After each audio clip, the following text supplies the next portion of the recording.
My name is Joel Corley. I've been with BOMA International for over 11 years now. Back when I came on with BOMA International, I was with the advocacy team, but it actually coincided right when the BOMA 360 program was getting started and was being developed. So I was fortunate to kind of hit the ground running and in learning about what the program was and what they were hoping to do with it. And at the time, when you look at where the industry was, there was only several building certifications that existed in the marketplace. Most of those primarily Energy Star LEED, focused primarily on sustainability and energy, right? Which were fantastic and were really groundbreaking for the time. But for BOMA International, we really saw the need to kind of expand that scope and into certain other realms, particularly when it comes to property management.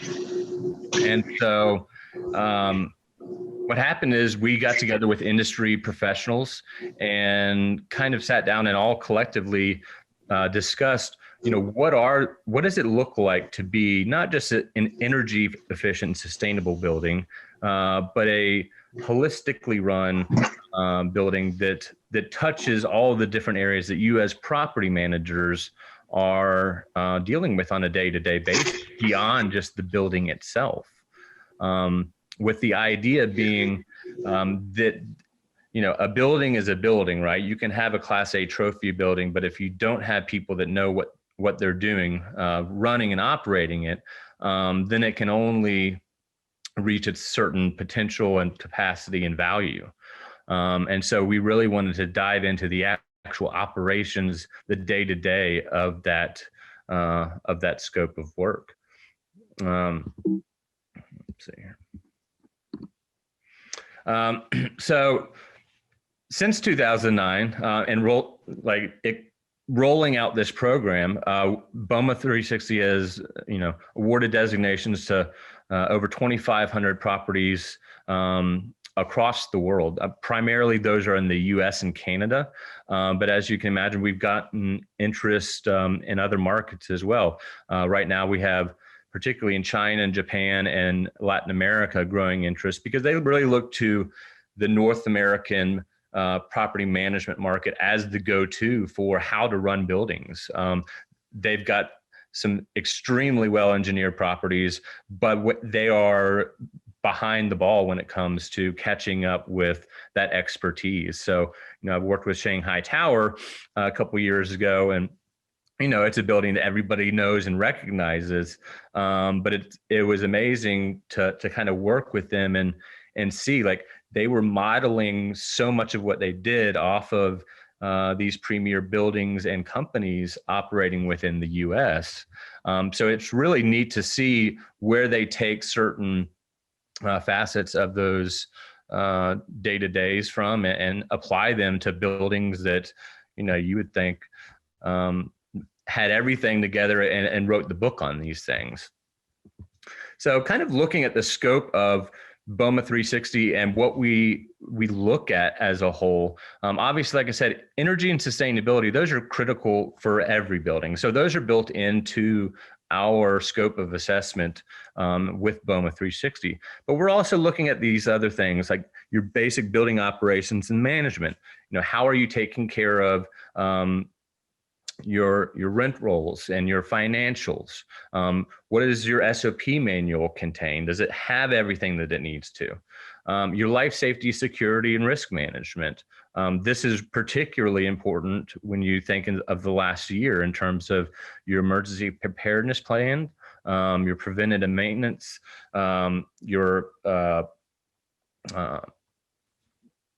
response and recovery plans following a disaster, or in this case, a pandemic.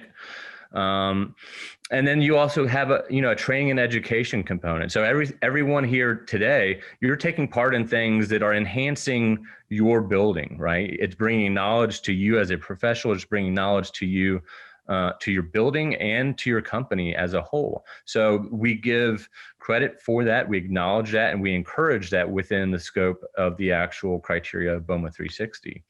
And then, of course, energy management and sustainability. We're going to be looking at making sure you're benchmarking your building's energy through the portfolio, Energy Star's portfolio manager. Obviously, that has probably fluctuated a lot for people in the last couple of years. I know a couple of years ago, they entirely changed their system. And as soon as they rolled out this new system, all of a sudden we have this pandemic hit and everyone's numbers are out of whack because buildings are, lights out in some places, and people were really trying to adjust. So that's something I'll kind of touch on in terms of how we've adapted the program in a little bit to accommodate that. But and of course, your environment and sustainability is going to be a big component as well.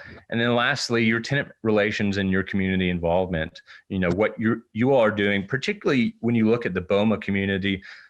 These are property managers and teams that are more actively involved in the community and with their tenants than most people are, right? They're finding ways to connect, whether it be blood drives or food drives around the holidays. But all of these things kind of combine to create this scope of BOMA 360 criteria that we assess. So when you're looking at kind of breaking down the value of the BOMA 360 program, I look at it from several different levels. Okay, so when you look at it from just the management level, what is the benefit of taking a building through the BOMA 360 program? Well, one of the biggest benefits is just the training and identifying of areas of weakness and opportunity for your property, right? So many buildings are run by absolutely wonderful professionals who have years of experience, right? But they may not have ever actually documented many of the procedures that they've been doing for decades. And so for the first time, BOMA 360 is actually an opportunity where they can put all that knowledge and expertise and wisdom that they have from this experience and put it to paper in a form that can be shared with more junior level property management professionals and the rest of their staff and their companies as well. So it's really a great way to capture a lot of that knowledge and to share it and pass it on to the next generation of property managers, which there's going to be a significant gap that we see when this generation of property managers phases out, and we're looking to hire new people into the industry. I mentioned identifying areas of strength and weakness. When you're going through the application, this is not something that you're going to need to hire a consultant for. And so you're going to find that as you accumulate points in areas, you're going to see areas you're doing well, areas you're doing, there's room for improvement. And so the good news is you're going to be able to do that without feeling the exposure of like competing against your peers in like a competition or anything. This is all done singularly between the building and the application and within the BOMA international program. Another way to look at this is consolidation of practices and continuity across several properties or portfolio properties. So oftentimes I'll work with portfolios or companies that have 15 buildings, 20 buildings, maybe scattered across different cities, maybe all in the same city, right? But they want to make sure that all of those buildings are collectively at the same benchmark and operating to that baseline level. So it's one thing if I tell my boss, hey, I'm doing this, this, and this, but it's another if I had the ability to say, hey, here, I took the building through the BOMA 360 program. We're certified for 3 years. And then all the buildings in that company are able to do that. So it creates a standard of care across the portfolio of a company. And then when you when you kind of step further up from that to the corporate level, and to a lot of what you all are looking at as well, and trying to draw the line between, okay, what's the value, and how I'm going to actually benefit as a property manager in all of my efforts, and how I can explain that and draw a line to, ownership, right? And so we've done numerous studies over the years with CoStar or Kingsley Associates and others, and also using our EER, our Experience Exchange Report Survey, which looks at all the expenses that buildings incur over the years. And what we found is that in all these different surveys that we've done, BOMA 360 buildings outperform in every degree. So when it comes to tenant satisfaction scores, they're averaging higher scores than buildings without the 360 program. When we're looking at even LEED buildings, and then LEED buildings with BOMA 360, we did a study with CoStar where LEED buildings with 360 were averaging almost $2 more per square foot than LEED buildings without it. So what does that say to you? It really highlights that there is a value on the management and the operations in place at that building that are really driving that additional value that tenants are willing to pay for, and they then notice. And then when you kind of imagine that, so you can kind of see here in this scenario, this is an assumption based on a 10,000 square foot leasable space, the cost of renewing that tenant space versus replacing it. And when you know that your tenants are more satisfied because you're putting more into it by going through something like the 360 program, you have that reassurance that there's a stronger likelihood you're going to be able to retain those tenants. You're not going to have that space vacant for a period of time. So you're going to continually increase that value and that revenue stream for your property and for your ownership. The other thing is, when you think about it, if obviously you're going to have some owner operators, but a lot of times you're going to have third-party management. They have to be accountable to the ownership in terms of their financial numbers. And so when they're asking for what have you done or how are you increasing the value of the building, the BOMA 360 program is an excellent way to show that due diligence, that you are doing all the industry best practices to really ensure that building is not just meeting its basic operational levels, but really operating under the industry best practices, and not just maintaining value, but increasing value for them. So that when it comes time for that building to either sell, they're able to say, hey, not only have we been just keeping this ship afloat, but we've been increasing the value of it. Similar to if you have a really nice car, right? A sports car, you spend $100,000 on it, right? You're not just going to leave it in the garage, not change the oil, take it in for regular routine maintenance. I mean, obviously that's a depreciating asset. I'm not comparing a car to a building by any means, but you get the same point in terms of that diligence of care is so critical, particularly when you're talking about a property that's worth tens, hundreds of millions of dollars, and the impact that you can have on that. And then of course, this also goes down to just like the corporate philosophy for a lot of companies.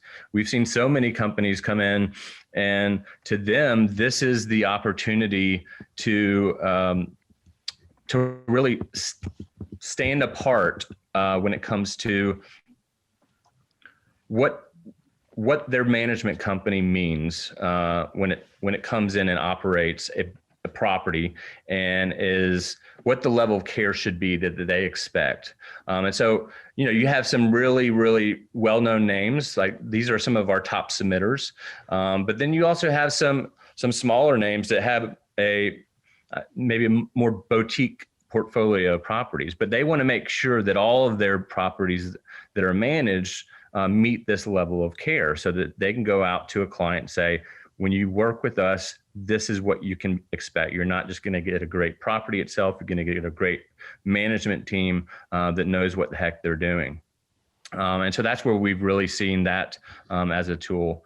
And then lastly, of course, for brokers, brokers, if you've got building A and building B standing across the street from each other, and they're both commanding approximately the same price per square foot, what's going to be the deciding factor for a tenant when it comes to deciding which space to go with?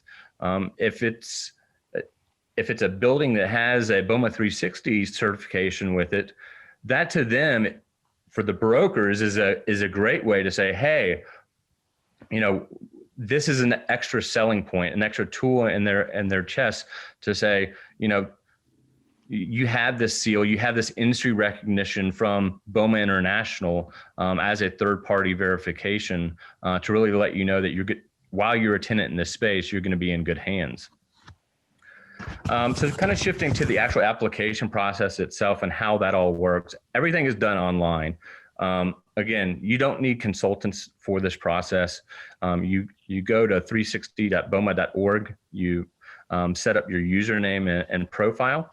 It takes about 2 minutes to do, and then you go through the process of adding a building, and it costs nothing to actually add a building into the profile and begin just like looking around in it. And if you want to start uploading things, you can do that. You can create a test application, but there's no cost associated until you actually submit. And all that, of course, is based on the square footage. But I always say, or people will always ask, how long is this going to take? A lot of people, they may be extremely well organized. They may already have their regular documentation in place, like their emergency preparedness plan and their SOP manual, and their tenant correspondence, all of those things in singular consolidated areas. So the process for them may be a matter of days. For others, this may be the actual process where this is where they really work on organizing all that documentation so that, God forbid something does happen to them, people know where to go to find these basic processes and details about the building and what to do. You will obviously, I think a lot of you are aware of the TOBY program, which the TOBY program with BOMA International is our awards program. So TOBY program, you have buildings that are competing against other buildings in both the local market, the regional market, and the international market. Well, where BOMA 360 differs is, while the criteria is essentially the same in terms of the scope of what we're looking at, you're not competing against other buildings. You're just trying to achieve the minimum point threshold for each of the sections, right? And once you do that, you become a BOMA 360 building.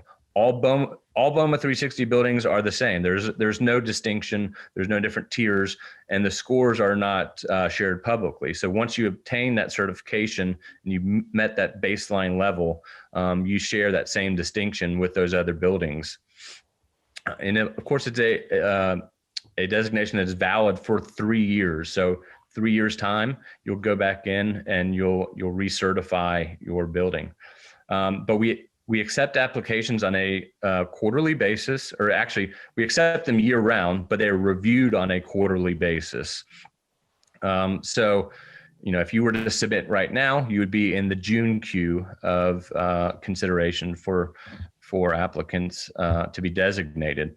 Obviously, once you're actually designated, your building is sent a plaque with all your building information on it. You're sent a toolkit for marketing with press release information and templates, letters for your brokers, tenants, ownership. We also do a lot of case studies on interesting, unique narrative storylines of buildings or management teams. And we're always looking for something new to kind of highlight and to share. And obviously, I think there's certainly opportunity for that there in Pittsburgh as well as we move forward. So,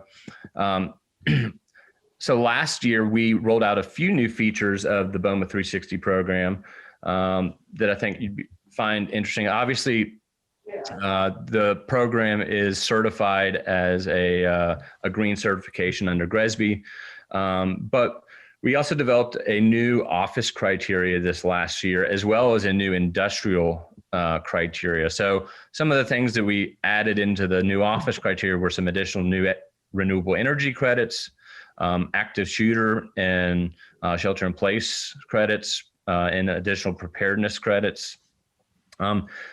You also have the ability under this new system, if you're submitting, let's say, an office park of 5 buildings, to clone an application. So it used to be that if you created an application, but you still have 4 more buildings in that office park, you've got to do that 4 more times. Well, now you finish one of the buildings, you can actually, at the very end of that, hit copy, clone the building, pops up a window and allows you to, populates all the documentation that you just put in, and then you go in and replace the property specific documents, which is a huge saver on time. Obviously you rename the building for the appropriate one and enter in those additional details, but that's a big help. This year, obviously, or this past year, obviously we experienced enormous changes in the industry, as it relates to COVID and how buildings were having to adapt to that. And so we put into place exceptions throughout the application where, you used to have a window of like 24 months where we needed to see documentation of a fire drill. Now that has changed. We've opened that up to, it used to be 12 months. Now we've opened that up to 24 months because we know that buildings have not been the same and operational in the same way during this last year. So we've certainly taken that into consideration. We're continually evaluating the criteria itself moving forward. We created a new industrial specific criteria that is unique from the office, that is much more focused on things that are applicable for industrial buildings, because there is a major difference. And that fee structure is different as well. As you can see here, it's $750 per building or $500 for 5 or more buildings if you do a portfolio. So again, if you're starting out your application, you just go to 360.boma.org.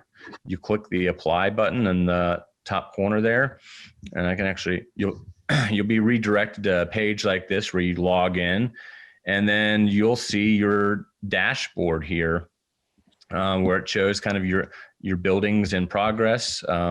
You can obviously go in and edit each one. You can print things from it. You can remove it. But then I'm going to share a different screen here.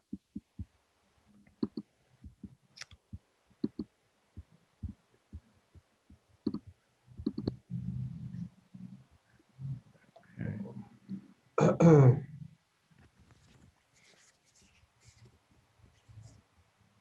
So when you are actually in the application itself, you'll kind of see a overview like this, where it has all the section breakdowns. It has the points that you need for each. You'll see the point requirements here. And once you basically achieve this minimum required points for each of the sections, that's the point in which you'll be able to submit your application. Now, I encourage applicants to always be as thorough as possible, just because you want to showcase your building as well as you can. But in the 11 years that I've been reviewing buildings, I've never seen a building get every single point. So it's certainly not something that you should break your back over. You can kind of also notice at the top here, it says TOBY waiver applied. So we do have a waiver where if you're a building that competed at the local TOBY and won the local TOBY and moved on to regional, we will waive sections 1 through 6 on the BOMA 360 application. So if any of you out there actually qualify for this, it's a great opportunity to get a building certified in addition to the work that you did for TOBY. So essentially all you would do is the mandatory prerequisites, which is your SOP manual, your preventative maintenance, Energy Star benchmarking, And this last one here, we've actually suspended because of COVID. So you can get a waiver on that. So that certainly gives, credit where credit has been earned. A lot of people also who may be thinking about Toby, this is a great place to start, because this is an opportunity for you to really take an assessment of where your buildings stand, where there's room for improvement, because you're not going to be competing against other buildings. You're going to be competing against yourself, right? And so once you get through the actual BOMA 360 process, you're certified. That's the opportunity then where you can say, okay, I'm going to go back, I'm going to polish up this building and our processes, so that when we go to compete in Toby, we're putting our best foot forward and really prepared to do so. Here's kind of the fee structure as it applies to, property. So obviously there's the discount for the BOMA member properties.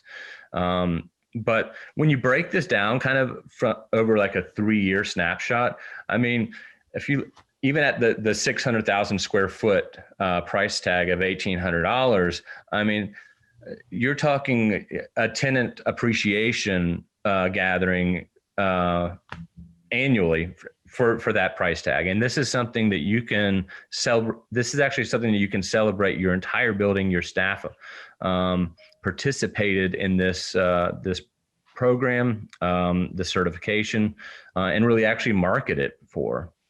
And I know Pittsburgh has not in the past had many BOMA 360 buildings. I know US Steel Tower obviously is one of our prominent ones there in Pittsburgh, and has been several times, I believe. But when I think about, I think one of the things that I have heard in the past from various different markets is, well, this program isn't really prominent in our market. There's not as many buildings or companies that are interested in doing it. And what I like to say is, if there were a lot of companies doing it, would you want to be playing catch up? Is that the reason why you're doing something? Or would you prefer to be the leader in your market? And would you like to set the bar for what is expected? And when you think about BOMA 360, it's not just for the building itself. This is an opportunity for you as a property professional and a property manager to really distinguish your capabilities and your breadth of knowledge of what needs to happen in the building. Because when you're able to take a building through the 360 process and get it certified, that's something that you're going to be able to professionally take with you wherever you go, and to really have that badge of honor. And particularly when you look at a lot more of these other companies, if you're going to another company or you're building just within your own company, that's something that will distinguish you from your peers, not only just professionally, but as a building, if you think of it. And then as that broader snapshot as a company. And that's what we're seeing with some of these. I look at the JBG Smith and RMR Group, both of those companies. I know JBG Smith, they were in primarily in the DC area, but they submitted their entire, I think, 50 something building portfolio of properties within 1 quarter in DC. And honestly, I think it was 1 or 2 people that worked on the entire thing. So they really made that a priority. RMR Group, similarly, they started out with 1 or 2 buildings, and they said, hey, we're going to make this a commitment portfolio wide for our company. Everyone is going to do this. Give them a time frame to do it in. And now they're second. They've got over 50 buildings in the program. And it's a company-wide standard for their property managers to participate. I just kind of want to turn it over to see if there's any questions as to anything that you all have to ask, because I'm sure there's plenty that I may have missed in terms of how it applies to you or your property or your strategy, and I'm happy to take some of those. Joel, I think I can start, first for the group, because some of the questions that I've gotten and some things you hit on, I think what's nice compared to other certification programs is when you talked about the credits, you don't need to have every single thing that you guys list. It's just like you said, you've added some things that can help you kind of reach those points. So maybe just better clarify that, there's a whole, like you said, each thing is a point or so many points. Right. You don't need to hit every single one to get BOMA 360 certified. Yeah. So here is at the top of the 360.boma.org screen, you'll notice that you have this little criteria drop-down box where you have the office industrial criteria, and we even have Spanish translations for both of those. This is essentially the instructions, right? This will detail everything that we're talking about here in terms of the points required. So if you look at here, the scoring information, you can see that in each of these sections, you have a required number of points that you have to have and you have to meet. And then you have the maximum that are actually available in that section. So a lot of buildings, they'll just hit that base number and they'll be fine submitting with that. That's okay. If you submit your building and let's say you have the minimum point threshold, and when I'm reviewing it, there's a problem that would prevent you from, obtaining those points and then the certification, I then reach out to you directly. So you have the opportunity to actually correct that, make an adjustment, and maybe you just uploaded the wrong document for it, right? We always give you that opportunity to resolve that. And in the years that I've been doing this, there's only been a handful of buildings that have chosen not to actually make those adjustments. Because at the end of the day, this is a learning experience, right? This is intended to help elevate the building and to better these operations. So the thing I will say about that, though, is the buildings that build in maybe a few extra points. So let's say here in the energy section, you have 12 points. If we go down here to energy, you can kind of see the breakdown for the points. Let's say you didn't upload anything for the energy audit and commissioning. Well, if you've done an audit within the last 5 years, there's 2 points right there. If you build in that extra 2 points, instead of 12 points, you have 14. So then if you've submitted and I say, man, so I can't give them credit for this renewable energy, but they already have this extra 2 points built in. You don't have to worry about anything. I don't have to come back to you and spend time going back and forth. You've already built that in. And that's why I encourage you, like I said, be as thorough as you can, but don't break your back trying to get every single one, because there are certain ones, like I think this is the one, section 3 particularly, is probably the one that I've seen prevent people from getting all of the points the most, just because, this last one, it has available points for buildings that have won all the way at the Toby International level for several years. So that's how it kind of works. So, but as you go through and you reach the minimum point threshold in each section, you can go back and forth to any section, work on it as you go, set it aside. You can bring in colleagues to work on this with you. If you're in a building, there's a opportunity here to click on Manage Collaborators. So if I want Amanda to work on this with me, all she has to do is have created a username and logged in one time, and then I can just enter in her name and it'll find her, and then she can have access to this building and work on it with me simultaneously, right? So if you want, it's a great opportunity to divvy up some of the work, get some of your junior property managers or your engineers involved. That way it really feels like a collaborative effort. Joel, I have a question. Yeah. So I've been noticing the commercials on television, and as I'm sure many of us have, for the Fitwell certification. Mm-hmm. And if I'm a building owner and I'm thinking about ways to improve the perception or credibility of my building and my properties, and I'm considering that one, or I'm considering BOMA 360, where would you see the overlap between this and Fitwell is, and where does the BOMA 360 certification elevate above the Fitwell certification?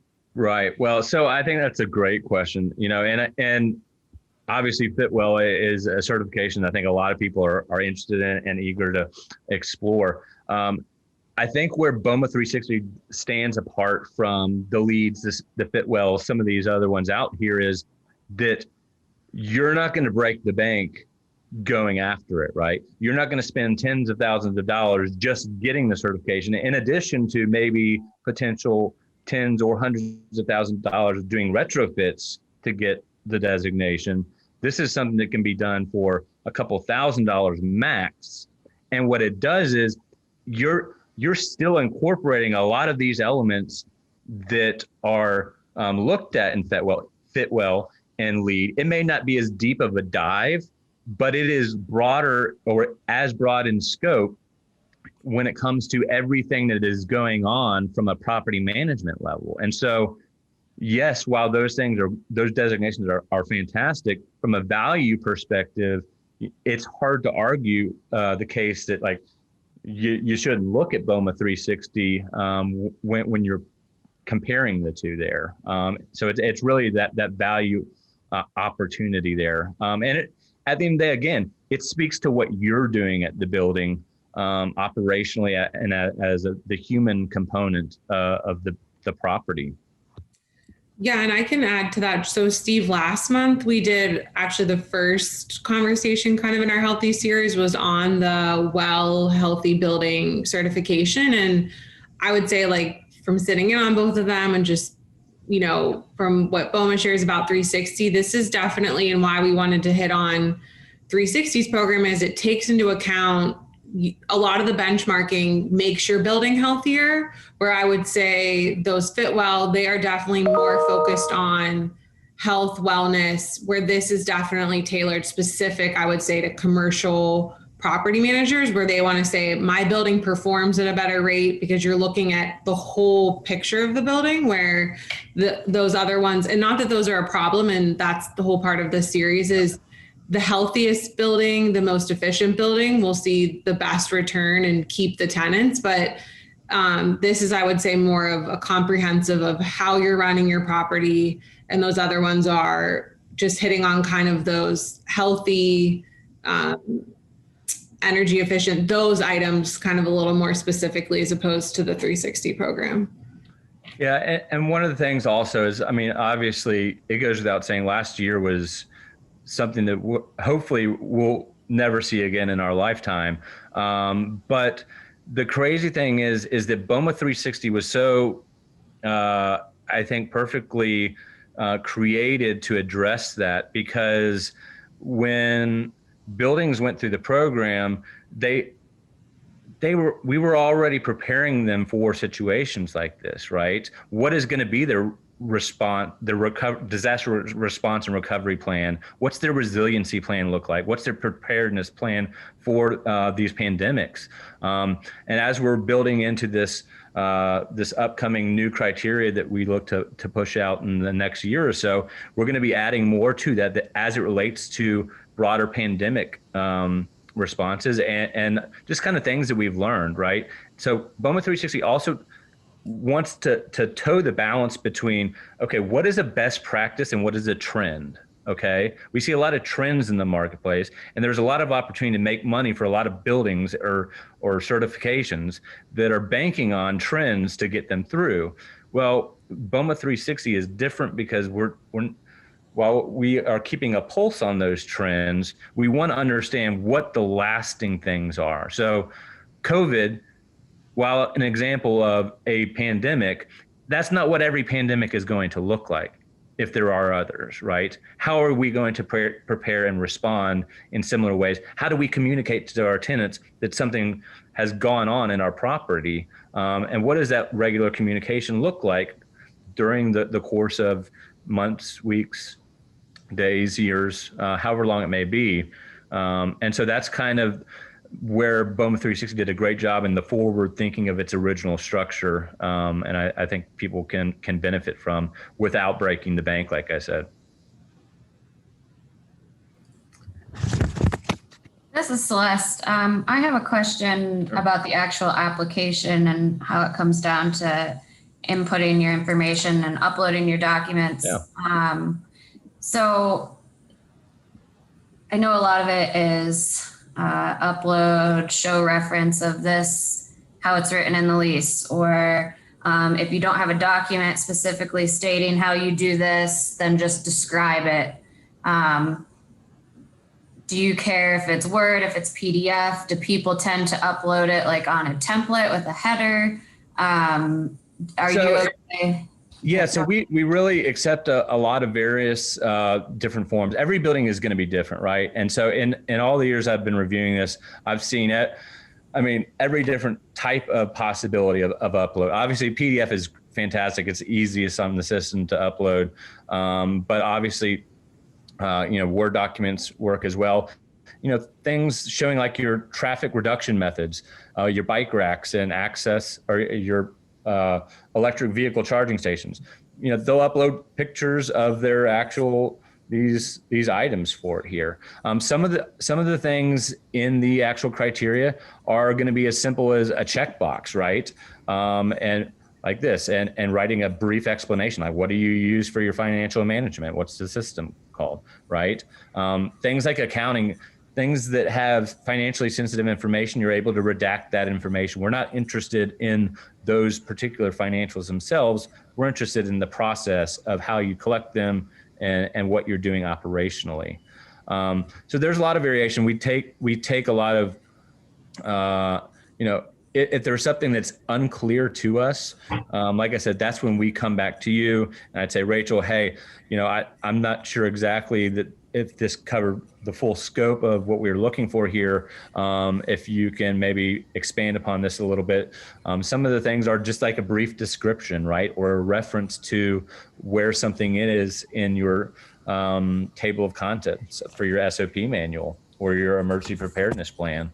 So it's really common sense. And I think that the biggest hindrance and the biggest scare for people is, oh gosh, I don't want to take on a new project. I don't need anything else on my plate, right? And I will tell you right now that this is the best opportunity that you have. This is one of the best opportunities you have as a professional to really differentiate yourself and your company and your building. And once you do it, you'll be wondering why you didn't do it earlier, because there are already things that you're doing on a daily basis. So why not get recognition for it? Why not shine that spotlight on what you and your team are doing? Again, you're not going to need a consultant. If you do, I mean, not that I haven't seen buildings hire consultants, but not everyone has that luxury, right? But this is also an opportunity to maybe reassess some of these areas where you can strengthen. You may have put into place some new plans as it relates to the pandemic response and tenant communications over the course of the last year. This is the area to highlight that. Another way to look at it is, we also aren't just giving points, either you're here or you're not. We're giving points based on, okay, there's a variety of ways that you can do this. How are you doing this, right? And then we go in and we look at it and then award the points accordingly. Okay. One more of my specific questions was a few of the questions and areas that you can upload stuff as, like your procedures, for example, hazardous waste or something. Mm-hmm. How do you store and dispose, whatever? Is it okay to just upload an invoice of the company of, do you need to have a brief description, or is it like they're clearly disposing of their chemicals this way? Right, exactly. So if it's, for instance, let me go to that section here.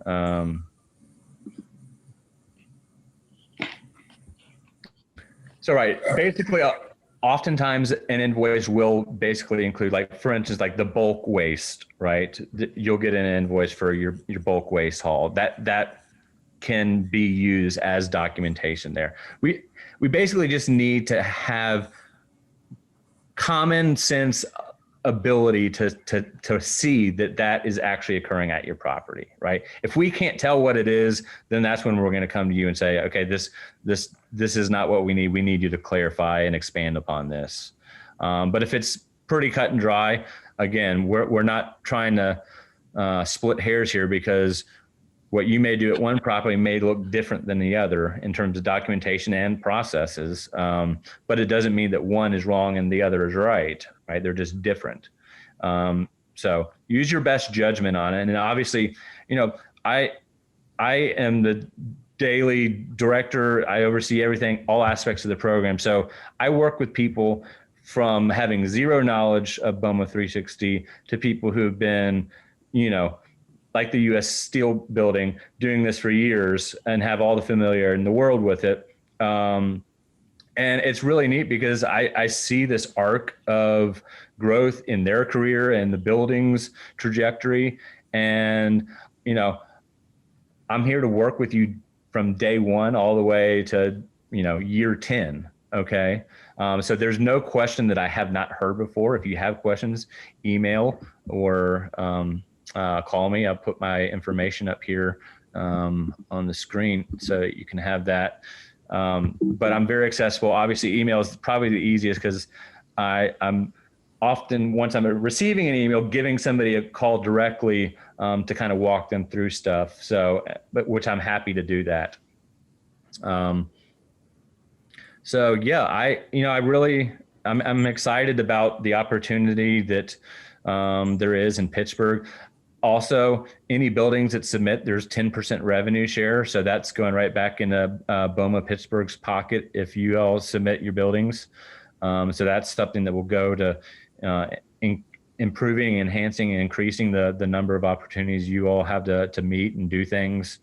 In addition to just really building the recognition in that market there. And of course, the buildings are recognized at our annual conference as well, and on our website, and a variety of publications. I have a question about the standard operating procedure. Yeah. Is there, and maybe I missed it on the website, but is there anything more specific that we need to know about what needs to be included in the SOP? So I know there are general things just off the top of my head that you want to include on there is, your maintenance scheduling, your emergency preparedness plan, your tenant manual, your security manual, basically anything that you would have as a manual or a procedure in your building, you want to have in your SOP manual. And so we don't necessarily ask for the entire manual itself to be uploaded. We ask for the table of contents. So this, for a lot of people, is a way to say, hey, okay, I have all these different manuals, but none of them have been consolidated into a single one. Let me go ahead and do that. So they use this as an opportunity to create a single PDF, and they just create their new working SOP manual, right? So that they can say, hey, go to Appendix A or Appendix B to find this. And that way, everyone at the property knows where the hell to go when they're looking for something. And it's a lot more organized, and you've just created an efficiency for your property. So our table of contents doesn't necessarily have to match. I downloaded the BOMA one off the international website, and it was pretty intimidating. Yeah, that is basically everything under the sun that you can think of for property an SOP manual, right? It doesn't have to match that. That is used as a guidebook to say, hey, this is everything we can think of that can often be included. But oftentimes what I'll see is, and you can use, for instance, well, I'm not gonna name any of the company names, but they'll have company property SOP manuals, right? Now they may have some more specific items that relate just to that property that they've adapted their own specific property manual to, but we do allow for the company-wide SOP manual to be utilized there. And you can use their online property management table of contents there. If it's listed guidebook for how you should perform this for these properties. So that can be helpful as well. Yeah. Okay, thanks. Joel, I would say too, one thing that you hit on, and kind of not so much back to Steve's question, but those commercials, that's actually why we did a presentation on it, is it's becoming part of just the end user conversation, where tenants are aware of these certifications. I really do feel like you guys do, like a lot of times if your building's like, just to use them as an example, not in a negative way, but like if you're LEED certified, you get a plaque and that's kind of like the end of the story. And I think what's great, and even if you're not 360 certified at the moment, you can see there's so many marketing materials that you can share. Again, the end user can see it as well, but really with your tenants and the people that as a property manager you're reporting to, you can share, like you said, press releases. Like I do really feel like BOMA's done a great job of allowing the people that get certified to really showcase that they are certified, which is great. Property management, leasing wise, it's just, you can really showcase yourself. Absolutely. So when you go to our actual BOMA.org website, you'll even see all these things under the BOMA 360 program. Well, you'll see the building listings, case studies that we do on each of the properties, which, like I said, we're always looking for new, interesting buildings to feature every couple months in that. And we want to hear, there's an opportunity at the end of the actual submission process to tell us a little bit about your team, your building, and like what makes it unique and like why you think it's special, in addition to just like what you've done, right? And we're looking for new stories and angles each time. I mentioned the toolkit. Of course, we have stuff where you can create banners for your lobby, flyers, decals. You can obviously order additional plaques, but we have all these other things that you can use. You have the logo that you use in your signature line. So whenever you're emailing with people, it's another way for you to stand out and let them know, like, this is BOMA 360 building. So we decided not to do a Super Bowl ad this year. We just didn't think, we would have the target audience that we wanted, or a big enough audience. So we're just still holding out on that. So maybe in the future, but we let that to fit well this year to do that one. Plus they booked every celebrity available. Yeah. Lady Gaga's just said we just had to wait another year. Any other questions from the group? And then Celeste or anyone else on the call, Ramona is who worked on the steel buildings certification. Yeah. So for anyone on the call that would like an introduction, or Celeste, I know that you know Ramona, she'd be a great resource, and I'm sure she'd be willing to share kind of like what they uploaded and kind of what that looked like. So yeah. And if you get questions again, hey, I'm looking at this. I want to make sure that this fits the bill here. Shoot me an email, send me what you're talking about, and I'll take a look at it.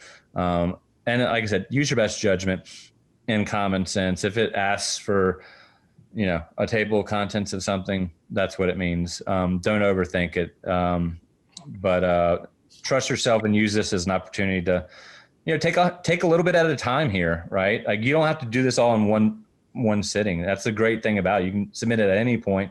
So like, maybe take one or two components every couple days or a week when you have some time. And next thing you know, you're going to be done and be like, oh, all right, I'm ready to submit. And you've just utilized some time that ordinarily you'd be devoting to trying to think about something else.